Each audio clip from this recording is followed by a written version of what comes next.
la comisión extraordinaria en este momento. Durante este día, los miembros de la sección 22 de la coordinadora que está en Oaxaca habían establecido un bloqueo en Hacienda Blanca, en la carretera que conecta Oaxaca con Puebla. Y Hacienda Blanca es donde se registraron los hechos más violentos hace 12 días cerca de esta comunidad de Nochixtlán. Hace 12 minutos la Policía Federal informó que ha concluido el bloqueo parcial en el crucero de Hacienda Blanca.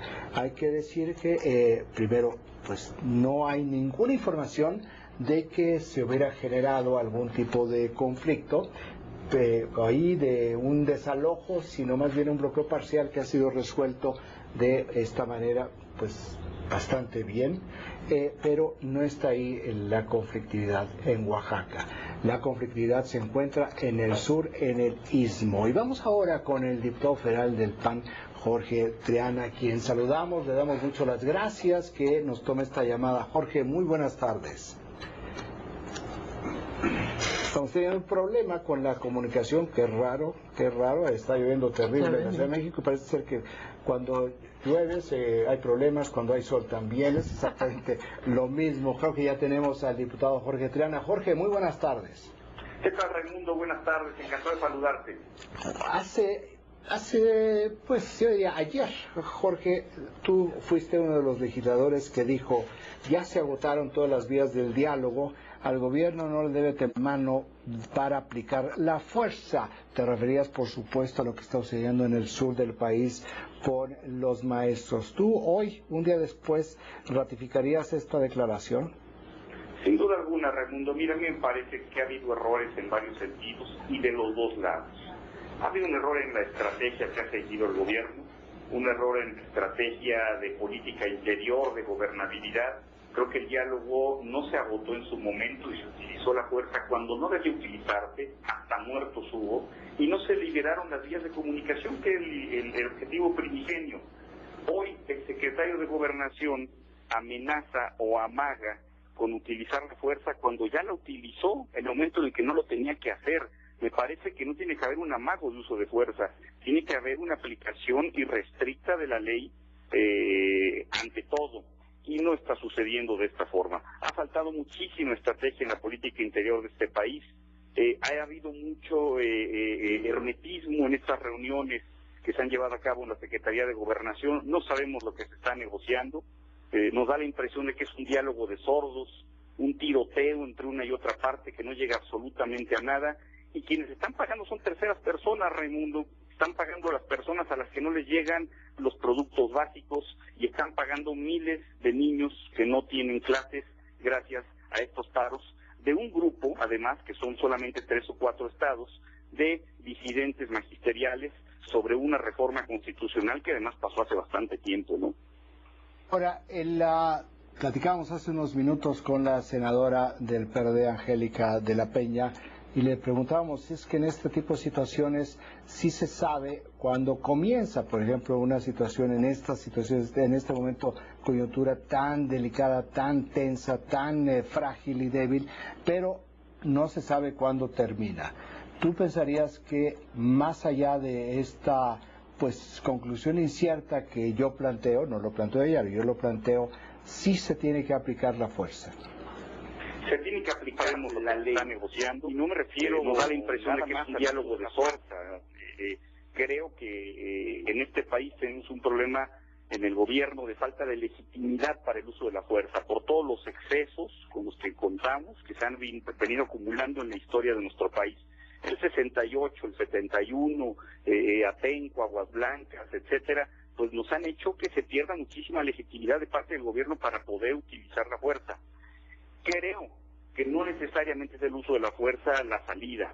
Creo que también se puede aplicar la ley de otra forma.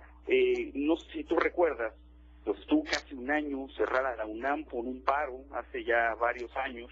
El presidente Ernesto Zedillo en aquel entonces se desalojó la Universidad Nacional Autónoma de México sin un arma.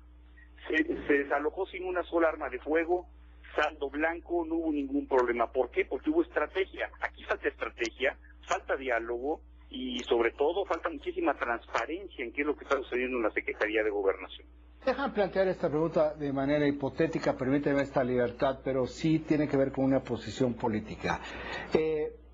Para efectos de argumentación se realiza un operativo, sale como Nochixtlán, o sea, sale muy mal el operativo policial, viene una crítica generalizada, ya conocemos a nuestra sociedad, que muchas veces dicen mano dura, y cuando viene la mano dura y no les gustó, pues entonces dicen gobierno represor. En una situación donde una operación policial salga mal, que esto es como más o menos lo que nos tienen acostumbrados en esta administración, que la Policía Federal generalmente lo hace bastante mal, sus estrategas, ustedes saldrían como partido, como PAN, apoyar al gobierno federal frente a las críticas. Ustedes han conversado sobre esto internamente para decir, bueno, ¿cuáles son los escenarios? El ideal es de que fuera como aquella recuperación de la UNAM después de 6 meses, impecable, ni un solo toletazo, ya no digamos otro tipo de instrumento, fue espectacular, quizás lo mejor que se ha visto en décadas en términos de una operación policial altamente exitosa. Pero si no fuera este el caso, como partido sí saldrían totalmente a apoyar al gobierno federal y ayudarle en la recuperación de la credibilidad frente a una opinión pública que va a ser feroz. Mira, Raimundo, nosotros tenemos una posición que es muy clara. Queremos que debe de aplicarse la ley ante todo. Debe de aplicarse de manera estratégica y debe de aplicarse sin excesos. El caso de Nochixtlán, pues bueno, nos llama mucho la atención. Creemos que hubo excesos de parte de la policía, hubo decesos, hubo pérdidas humanas, hubo balazos, hubo fuego cruzado, lo cual quiere decir que no hubo un trabajo de inteligencia adecuado y previo a este operativo, que fue un operativo planeado sobre las rodillas, que tuvo un desenlace realmente lamentable, porque no fueron los maestros disidentes los que llevaron a cabo los disparos en el otro flanco, digamos, sino que está comprobado que fueron grupos simpatizantes de la coordinadora quienes llevaron armas de fuego, eran infiltrados, lo ha dicho el propio secretario de Gobernación una y otra vez. No se nos ha dicho qué grupos son, no se nos ha dicho por qué no se previó esta situación, por qué llevaron armas de fuego sabiendo que había el riesgo de que existieran disparos cruzados en aquella ocasión. Creo que tiene que haber estrategia, no ha habido estrategia. Nosotros estamos aquí para exigir el uso de la fuerza, Raimundo, pero exigirla de manera estratégica y sin excesos. De ninguna manera podemos dar pasos hacia atrás en este de por sí ensangrentado México y lleno de casos de represión. Tú eres presidente de la Comisión de Régimen, Procedimientos, Prácticas Parlamentarias. Creo que así se llama la comisión, ¿verdad? Régimen, reglamentos y prácticas parlamentarias. Ya sé que siempre me falla como el 60% de los nombres en este caso. Como una parte importante dentro de la Cámara de Diputados, ¿tú crees que hay posibilidades parlamentarias legislativas para que pudiera haber enmiendas a la reforma educativa? Me parece que es un poco tarde para eso, Raimundo. Mira, esta reforma educativa, unos dicen que es una reforma administrativa y laboral nada más, fue atacada jurídicamente por las vías y los canales institucionales que había en ese momento. Hubo también manifestaciones, hubo excesos de parte de la policía capitalina en aquel entonces, un movimiento social muy grande, pero paralelamente había una estrategia jurídica de la coordinadora de la disidencia magisterial para atacarlo jurídicamente. Me parece que esas instancias ya se agotaron, ya topó, nuestras instancias judiciales ya decidieron de forma inatacable y definitiva que no puede haber marcha atrás. Entonces, bueno, yo no entiendo cuál es el objetivo de la coordinadora en este momento, que insisto, esto hay que aclarárselo al auditorio. La CENTE tiene fuerza nada más en 3 o 4 estados del país. El resto del país no hemos visto problemas como los que estamos viendo en Michoacán, como los que estamos viendo, por supuesto, en Oaxaca, en Chiapas, etcétera. Es un movimiento que es completamente parcial. No hay ya ningún canal jurídico para revertir esta reforma. Ellos piden una derogación que legalmente no es posible llevar a cabo. Se podrán llevar a cabo algunas reformas de carácter accesorio a lo que ya se aprobó, y es lo que tendría que estar negociando en este momento el secretario de Educación y el secretario de Gobernación, poder llegar a algún tipo de acuerdo para que estén ambas partes en el mismo canal. Creo que esto no está sucediendo. Y de ninguna manera podemos aceptar también que las posiciones sean irreductibles. La gente pide una derogación, pide un todo o nada, o por lo menos es la impresión o la imagen que nos ha dado el gobierno. Y el gobierno no está dispuesto a hacerlo.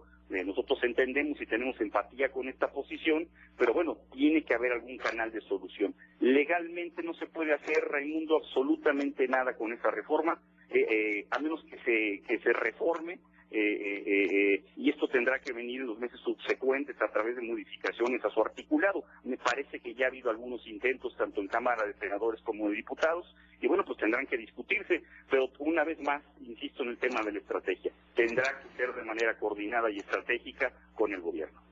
Muy bien, Jorge, pues te agradecemos mucho este tiempo. Al contrario, Raimundo, saludos para ti y para tu auditorio. Muchísimas gracias, Jorge Triana, diputado del PAN, presidente de la Comisión de Reglamentos, Procedimientos y Prácticas Parlamentarias de la Cámara de Diputados.